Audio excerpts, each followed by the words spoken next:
Hello there, world of tankers. Welcome to the channel. I'm your host, Droodles Blitz, and in today's video, I'll be playing in the Tier 10 Collector, the Lion. I love the Lion. It's just like the Progetto or the Caro in the way that it's an auto reloader, right? You can shoot one, you can shoot two, or even all three shells, and then individually reload each one and shoot each one, which is sick, and it makes auto reloaders still, in my opinion, the strongest class of vehicle in the game. They're impossible to push, and yet have all the damage output to their name. And you're going to see that here in today's video. Now, I personally believe, and I know there's people that are going to disagree, but I believe the Lion is the strongest out of the three. You have the Progetto, the Caro. I do think that the Lion is just as strong as the Caro. And the reason why is because it has tungsten, right? And it gains DPM. The Caro and the Progetto lose DPM when shooting their shells. The Lion actually gains DPM. It has most effective damage per minute on its second shell, which is great. And with tungsten, it means that you can deal 800 damage and then keep shooting and shooting. It's the only autoloader in the game, unless you count, I guess, the mouse tank, that really has tungsten. And that just allows this tank to be so incredibly dangerous. So in today's gameplay, you're going to see the Lion absolutely go into beast mode with these two games here. I just love this tank, I really do. And it's weird because, as I said, a lot of people really don't like it. It's an interesting situation at that. But I've always had a blast when playing this tank, and you know what? It's great that other people don't play it, because it just gives me more reason to mess around with it. For any of you that have been watching the channel for the past couple days, you've probably been seeing me post a lot of auto reloader videos, right? I did a 57 Heavy video, I did a Foch video, I did a M6Yo video, and these were all played in the same tune session, and Flossie and I decided, you know what, let's also do a Lion double tune. And the reason why is because, well, I said, let's do the Lion, because it's got tungsten, you know, that's 800 damage, so if you have both of us together, that's 1600 damage in 3.3 seconds. That's a lot of damage.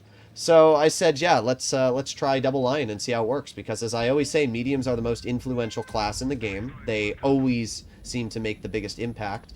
And out of all the games we played in Platoon, the Lion was indeed the only set of games that we did not lose a single battle in, which I think shows that, yeah, mediums really do make a big impact. So at this point in the battle, I told Flossie, I said, let's push, right? The 30B's on the other side. They're in Platoon. Nothing else has been spotted here. There's no way they're here. So I got one shell into the enemy T-22, 400 damage. I get a second shell into T-22. That's another 393. So that is right there, 800 damage shell. And you can see why tungsten is so insane. That's the same damage as a 57 Heavy. And because I'm a auto reloader, I can just reload a single shell there, get the clearance of that tank, and still have an effective 2,900 DPM. So we're up 2,000 damage now. The 4005 is already cooked. We got the 50B, and I'm hoping that my teammate doesn't block me. And boom, nice HE into the rear of that 50B for 432. Second shell to the 50B. I track him as well. Perfect shell, just like that. I track him, and that causes every single player to get the clear. So not only am I up to 1,700 damage, but I've also assisted 1,600 by getting that player completely stuck in the open. And look at that, we already have all three shells loaded again. That's why the Lion's so good, is because you just immediately have these shells loaded again. Now, originally I wanted to go for their 30Bs, but Flossie was like, let's just push the Lion, or the Rhino. And I was like, you know what, alright. The only thing I was worried about, and you're going to see it happen in a moment here, is those 30Bs getting to our side and nuking us. So I still think pushing the 30Bs probably would have been the best play, but this still worked out fine, so I'm not going to complain all too much. So we got the Kron, I'm up to 2,500, and yeah, I'm just going to shoot the Kron. There you go, 425, and boom, another 300. Okay, we got the 30Bs on the flank, and oof, yeah, Flossie just got nuked by those 30Bs. So I tell him I'll take the shot for him, and that's exactly what I do. All right, well, at this point, I'm up to 3,600 damage already. They only have two vehicles left. They have a 30B and another 30B. What are these 30Bs going to do, right? That's what you got to ask yourself. Do these 30Bs pose any threat to me? And the answer is no. Like, this isn't the only time we fought them in Platoon. I think we fought them 2-3 times in total. I know that we fought them on Dead Rail as well. It's just the same thing. There's just no threat posed to me from these players, right? I can just easily take advantage of them. Even though that shell missed, it doesn't even matter because I have another shell, so if that 30B decided to poke, I can still shoot him. So we aim it on the 30B, there you go, nice pen into his upper plate.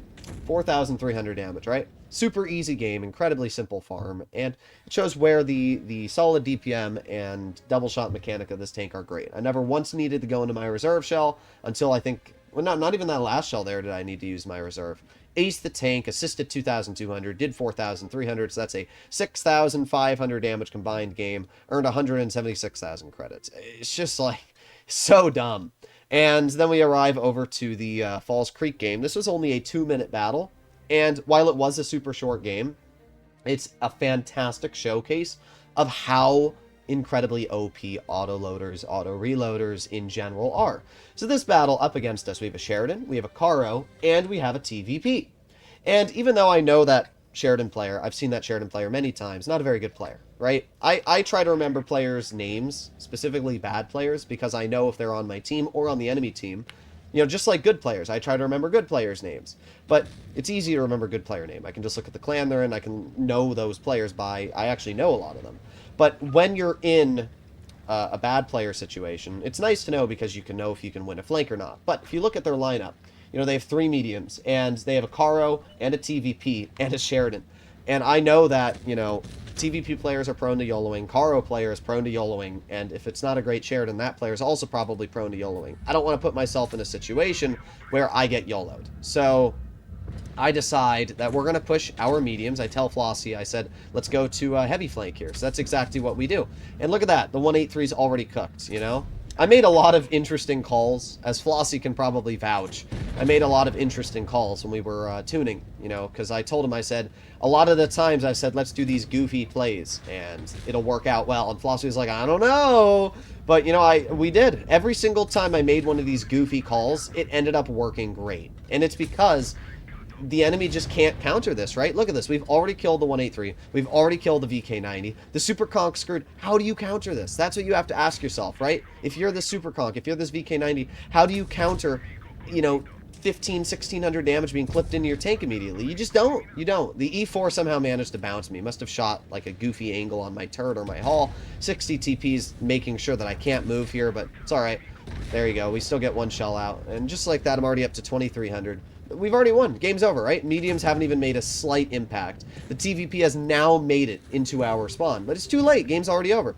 This is exactly what my thought process was when making this play. I said they have 3 mediums, which means they have less heavies, so if we push the heavies, they're cooked. And, you know, if I was a solo player, there's no way I would have gotten away with this. But doing double platoon, easy. Not even a single moment where I was worried. So at this point, we got the Sheridan here. I loaded an HE. I was hoping it would go a little low and I could get the clear, but, you know, it's fine. We still get a 394, and at this point, I'm trying to think to myself, what do I want to do? Do I want to dump my reserve shell? Do I not? Well, nah, we're not going to dump the reserve shell. We got the shell out. Nice 379, and it's fine, 124. Not bad.